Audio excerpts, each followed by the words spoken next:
ఈ కాంబినేషన్ లో కర్రీ ఎప్పుడైనా ట్రై చేసారా? ఒక్కసారి ట్రై చేసి చూడండి, టేస్ట్ అయితే అదిరిపోయిద్ది. అదే ఏంటి అనుకుంటున్నారా? బీరకాయలు, పచ్చిశనగపప్పు. దీనికోసం ముందుగా ఒక 1/2 kg బీరకాయలు, 3 ఉల్లిపాయలు, ఒక 1/2 కప్పు శనగపప్పు 1 గంట ముందు నానబెట్టి పెట్టుకోండి. చాలా సింపుల్ కర్రీ. ఉల్లిపాయలను అలాగే బీరకాయలని ఇక్కడ చూపిస్తున్న విధంగా చిన్నగా ముక్కలు కట్ చేసి పెట్టుకోండి. ఆ తర్వాత స్టవ్ ఆన్ చేసుకుని ఒక కుక్కర్ పెట్టుకోండి. కావాలంటే నార్మల్ పాత్రలో అయినా చేసుకోవచ్చు.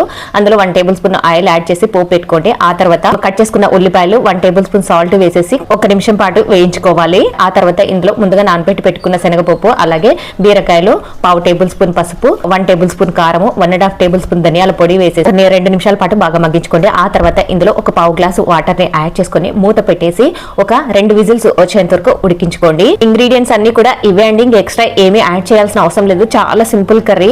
ఇంకా కొంచెం శనగపప్పు ఎక్కువ వేసుకుంటే కూడా బాగుంటది. నేను కూడా ఫస్ట్ టైం ట్రై చేశాను, చాలా బాగా పర్ఫెక్ట్ గా వచ్చింది. 2 విజిల్స్ వచ్చిన తర్వాత ప్రెజర్ పోనిచ్చి మూత తీసేసి చివరిగా ఇందులో కొంచెం కొత్తిమీర యాడ్ చేసుకుని మరొక నిమిషం పాటు ఉడికించుకొని స్టవ్ ఆపేసుకుంటే ఎంతో టేస్టీ బీరకాయ శనగపప్పు కర్రీ రెడీ అయిపోయింది. ఇక్కడ కొంచెం సాల్ట్ తక్కువైంది, అందుకే యాడ్ చేశాను. నచ్చితే లైక్ చేసి సబ్స్క్రైబ్ చేసుకోవడం మర్చిపోండి.